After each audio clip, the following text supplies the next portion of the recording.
आप सबको मेरा जय मसीह की मैं दिव्या आप सभी का स्वागत करती हूँ परमेश्वर की जीवित हजूरी में। और मैं विश्वास करती हूँ कि आप सभी भाई बहन परमेश्वर में बहुत ही आनंदित और ब्लेस्ड हैं। हालेलुया। मेरे प्रियो, आज मैं आप सभी के लिए बाइबल का एक वचन लेकर आई हूँ जो कि लिया गया है पहला शमूएल अध्याय 16 का वचन 4 से लेकर 13 तक। हम इस वचन में पढ़ेंगे कि परमेश्वर इज़राइल के एक नए राजा को चुनने के लिए शमूएल को यिशै के घर पे भेजता है, जो कि दाऊद का पिता होता है।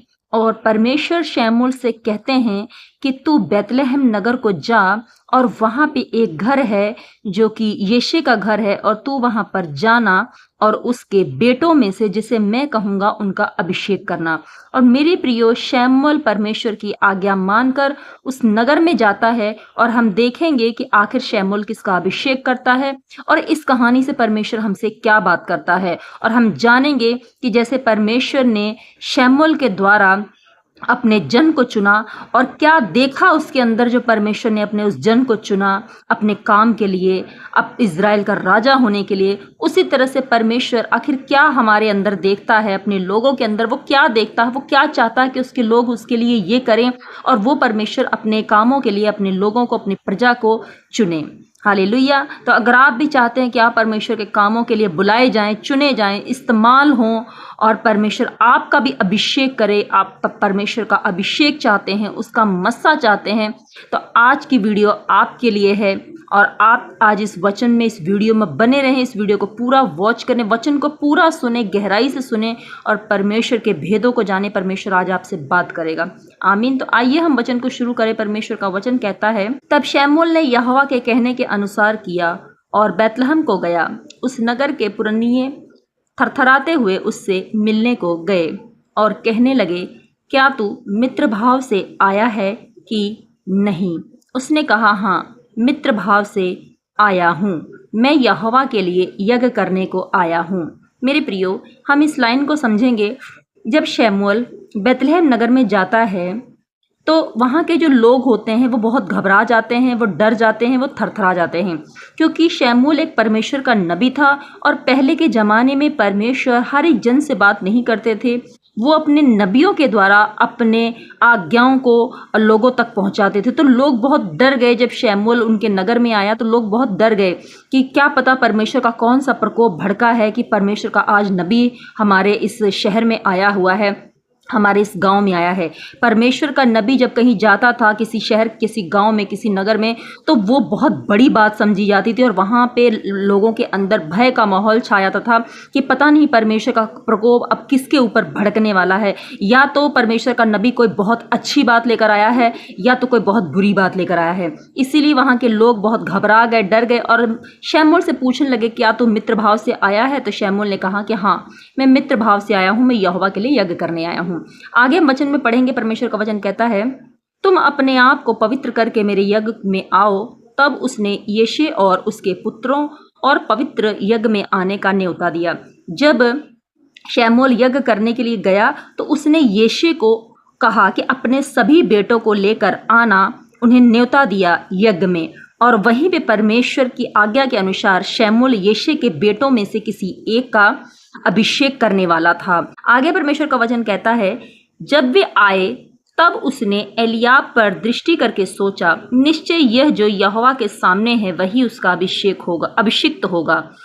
परंतु यहोवा ने शमूएल से कहा, न तो उसके रूप पर दृष्टि कर और न उसके कद की ऊंचाई पर, क्योंकि मैंने उसे अयोग्य जाना है। क्योंकि यहोवा का देखना मनुष्य का सा देखना नहीं, परंतु मनुष्य तो बाहर का रूप देखता है, परंतु यहोवा की दृष्टि मन पर रहती है।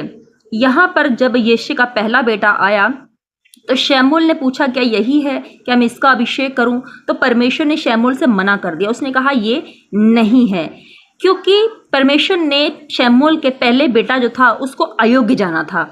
परमेश्वर कहता है कि शमूएल, तू तो उसकी सुंदरता, उसकी लंबाई, उसकी ऊंचाई, उसकी चौड़ाई देख रहा है, लेकिन परमेश्वर मन को जानता है, परमेश्वर मन को देखता है।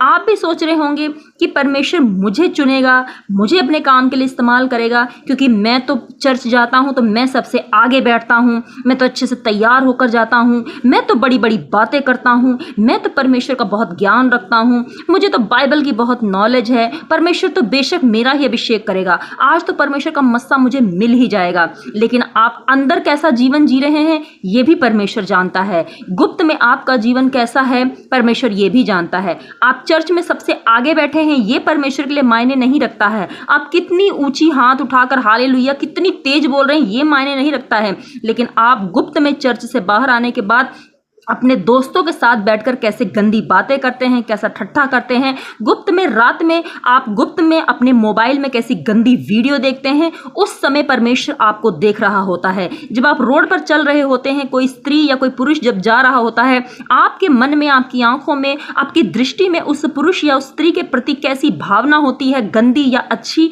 ये भी परमेश्वर उस समय देख रहा होता है। तो यहाँ बाइबल बताती है कि परमेश्वर कहता है कि यहोवा की दृष्टि मन पर रहती है, शरीर पर नहीं। तो मनुष्य तो बाहर का रूप देखते हो, परंतु यहोवा दृष्टि मन पर होती है।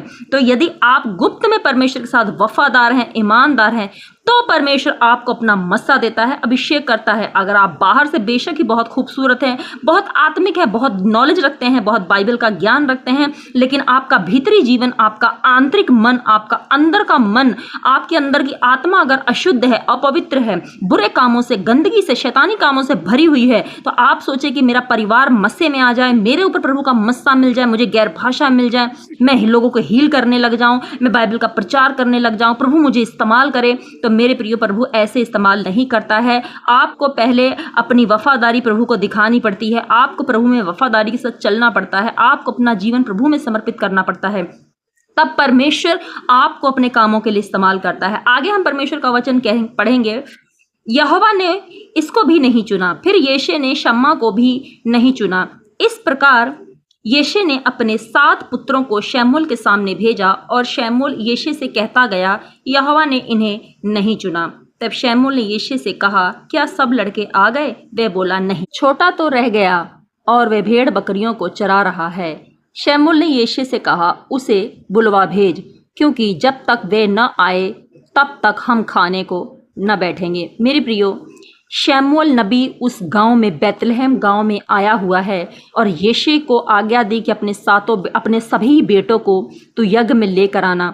लेकिन यिशै अपने सभी बेटों को लेकर गया, लेकिन वो दाऊद को नहीं लेकर गया। दाऊद को उसने भेड़ बकरी चराने के लिए काम पर लगा दिया, काम पर भेज दिया। सभी बेटों को लेकर गया, लेकिन दाऊद को नहीं लेकर गया, क्योंकि उसके सभी बेटे बहुत कामकाजी थे, वो लोगों के निगाह में बहुत ऊंचे थे कि यिशै सोचता था कि मेरे ये बेटे बहुत ही अच्छे हैं, बहुत ही बढ़िया हैं, बहुत बढ़िया काम काज करते हैं। लेकिन दाऊद तो कुछ करता नहीं है, निकम्मा है, इसे तो किसी चीज़ की जानकारी नहीं है, ये तो समाज में अच्छे से बात करना भी नहीं जानता, ये तो उठना बैठना भी नहीं जानता, इसे तो पता ही नहीं है कि कैसे क्या करना होता है, तो बोलना भी नहीं जानता, तो ये तो बिल्कुल निकम्मा है, बेकार है, ये तो भेड़ बकरियां ही चराने के लायक है, ये यज्ञ में क्या करेगा जाके। यानी कि यिशै ने अपने 7 बेटों से कहीं ज़्यादा निकम्मा दाऊद को समझा और उसे यज्ञ में बुलाना जरूरी न समझा। उसने उसे छांट दिया, उसे यज्ञ में से हटा दिया, ज़रूरी नहीं समझा कि वो भी मेरा बेटा है।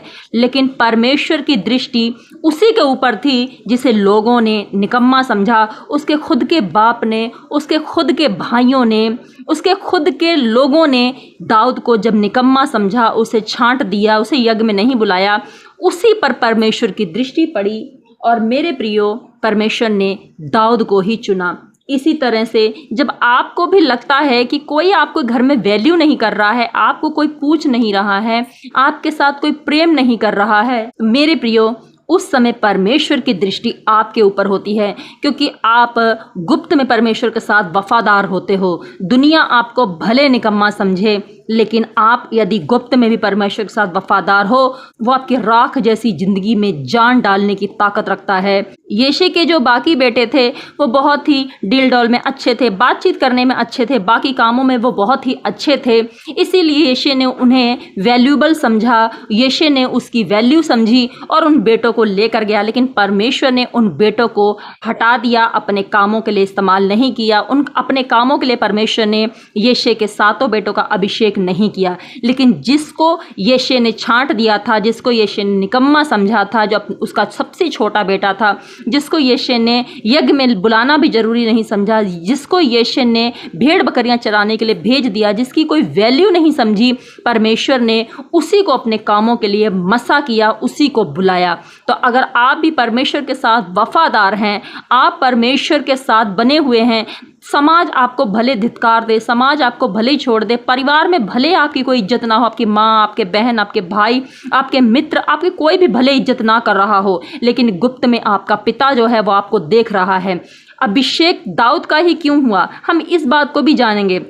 जो दाऊद था वो जब भेड़ बकरियां चराता था तो वो परमेश्वर की महिमा किया करता था, वो हमेशा जंगल में परमेश्वर की आराधना किया करता था, वो हमेशा जंगल में। जब हम इस शमूएल के अध्याय को जब हम पूरा पढ़ते हैं तो यहाँ पे लिखा हुआ है कि दाऊद ने जब गोलियत को मारा था, दाऊद ने कहा कि जिस तरह परमेश्वर ने जंगल में शेर और भालू से मेरी रक्षा की, मुझे सुरक्षा दी, मुझे जय दिलाई, उसी तरह गोलियत को भी आज मार गिराएगा और मुझे जय दिलाएगा। तो मेरे प्रियो, इस बात से हम जानते हैं कि दाऊद के साथ यहोवा परमेश्वर का आत्मा जंगल में भी था, क्योंकि जंगल में भी दाऊद जो था हमेशा वीणा बजाता था, हमेशा परमेश्वर की आराधना करता था। जब आप शमूएल के पूरे चैप्टर को पढ़ेंगे तो आपको समझ में आएगा, आप दाऊद के जीवन की कहानी को जानिए कि परमेश्वर ने दाऊद को कहां से उठाया और कैसे उससे 66 लड़ाइयां जितवाई और कैसे वो राजा बना, पूरे इज़राइल का वो राजा बना। इस पूरे शमूएल के चैप्टर में, राजाओं की किताब में जब आप पूरा इसे पढ़ते हैं तो आपको दाऊद के जीवन की कहानी देखने को मिलेगी कि परमेश्वर दाऊद के जीवन में तब से काम कर रहा था जब दाऊद बहुत छोटा था और दाऊद जंगल में भेड़ और बकरियां चराया करता था और दाऊद परमेश्वर की आराधना किया करता था, वीणा बजाया करता था और परमेश्वर की महिमा किया करता था।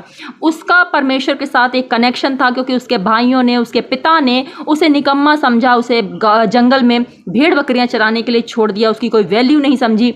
लेकिन वो अपना कनेक्शन हमेशा परमेश्वर से बना के रखता था। दुनिया उसे एक कोने में बिठा देती थी लेकिन फिर भी वो परमेश्वर के साथ हमेशा बना रहा, परमेश्वर के साथ हमेशा वफादार रहा, सच्चा रहा। तो मेरे प्रियो, उस जंगल में, उस गुप्त स्थान में परमेश्वर की निगाह दाऊद पर बराबर बनी रही और इसीलिए परमेश्वर ने दाऊद को, जिसको दुनिया ने, उसके खुद के पिता ने निकम्मा ठहराया था, परमेश्वर ने दाऊद को, उसी को ऊंचा किया। अगर आपको भी दुनिया निकम्मा ठहराती है और आप परमेश्वर के साथ वफादार हैं, दुनिया में आपकी कोई वैल्यू, आपके घर वाले आपकी वैल्यू नहीं करते, लेकिन आप परमेश्वर के साथ वफादार हैं, उसके साथ बने हुए हैं, तो वो एक दिन आपको घूरे पर से उठा के सिंहासन पर बिठाने की ताकत रखता है।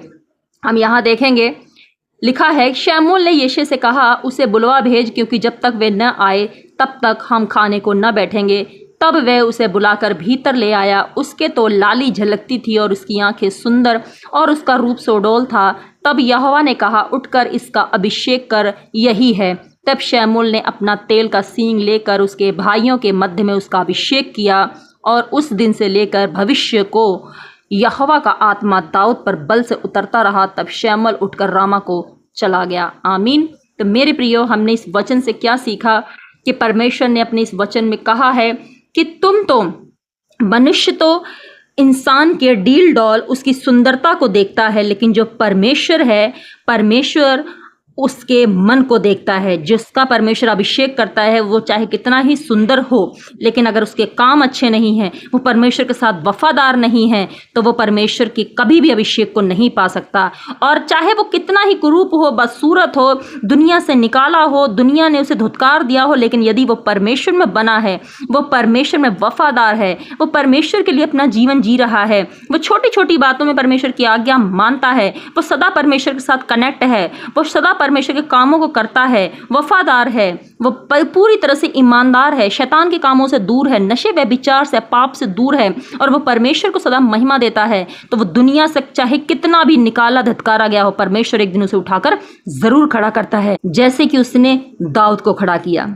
आमीन। तो यदि आप भी परमेश्वर का अभिषेक चाहते हैं, मसा चाहते हैं, तो दुनिया की निगाहों में नहीं, आपको परमेश्वर की निगाहों में वफादार रहने की ज़रूरत है। आपको तब वफादार रहना है जब आपको कोई नहीं देख रहा होता है, तब आपको ये विश्वास करना है कि परमेश्वर यहोवा मुझे गुप्त में देख रहे हैं। आपको तब वफादार रहना पड़ता है जब जॉब से आपका मालिक आपको गालियाँ दे रहा हो। आपको तब वफादार रहना पड़ता है जब आपका पति भी आपको मार रहा हो और आप दूसरे किसी गैर मर्द के साथ व्यभिचार ना करें। आपको तब भी वफादार रहना पड़ता है जब आपके घर वाले आपको मारें पीटे, आप पे चोरी का इल्ज़ाम लगाएं, आपको तब भी वफादार रहना पड़ता है जब आपके सामने रिश्वत लालच आपको शैतान दे रहा होता है। आपको तब भी वफादार रहना पड़ता है जब मोबाइल में गंदी गंदी रीलें आ रही होती हैं और आप उन रीलों को नहीं देखते हो, हटा देते हो क्योंकि आप परमेश्वर का भय मानते हो। जब आप ऐसे ही इन कामों में वफादार रहते हो तो परमेश्वर एक दिन आपकी वफादारी को देखकर, आपकी शक्ल को नहीं, आपके मुंह को नहीं, आपके श्रृंगार को नहीं, आपकी खूबसूरती को नहीं, बल्कि आपके भले कामों को, आपकी मन को, आपकी आत्मा को, आपकी पवित्रताई को, आपके भय को, आपके प्रेम को जो परमेश्वर के प्रति है देखकर आपको अभिषेक करता है, मसा देता है, गैर भाषा देता है और आपको अपने कामों के लिए अभिषेक करता है। और जैसे दाऊद के ऊपर यहोवा का आत्मा उतरता था बल के साथ, उसी तरह से परमेश्वर का आत्मा सदा आपके साथ भी बना रहेगा और किसी भी बुराई से, किसी भी शैतानी ताकत से आपकी कुछ भी हानि ना होगी और परमेश्वर के स्वर्गदूत हमेशा आपके साथ रहेंगे। तो यदि आप भी परमेश्वर का अभिषेक चाहते हैं तो जैसे दाऊद के जीवन में परमेश्वर ने कार्य किया, दाऊद वफादार रहा, आप भी ये वादा करें कि आप भी आज से परमेश्वर में वफादार रहेंगे और परमेश्वर आपकी ज़िंदगी को आज से ही नया करने जा रहा है।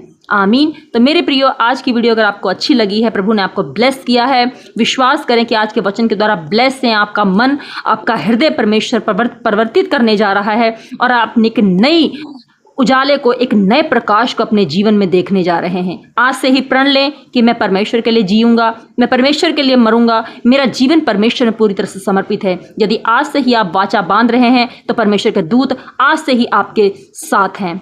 आमीन। तो मेरे प्रियो, आशा करती हूँ वीडियो अच्छी लगी है। यदि वीडियो अच्छी लगी है तो प्लीज़ मेरे चैनल को ज़रूर सब्सक्राइब करें। अगर आज आप मेरी वीडियो पर पहली बार आए हैं, नए हैं, तो चैनल को ज़रूर सब्सक्राइब करें, बेल आइकन को प्रेस करें, कमेंट में ज़रूर से आमीन लिखें, लाइक करें, शेयर करें। प्रभु आप सभी को आशीष दें। मिलती हूँ अगली वीडियो में, तब तक के लिए आप सभी को मेरा जय मसीह की। God bless you all.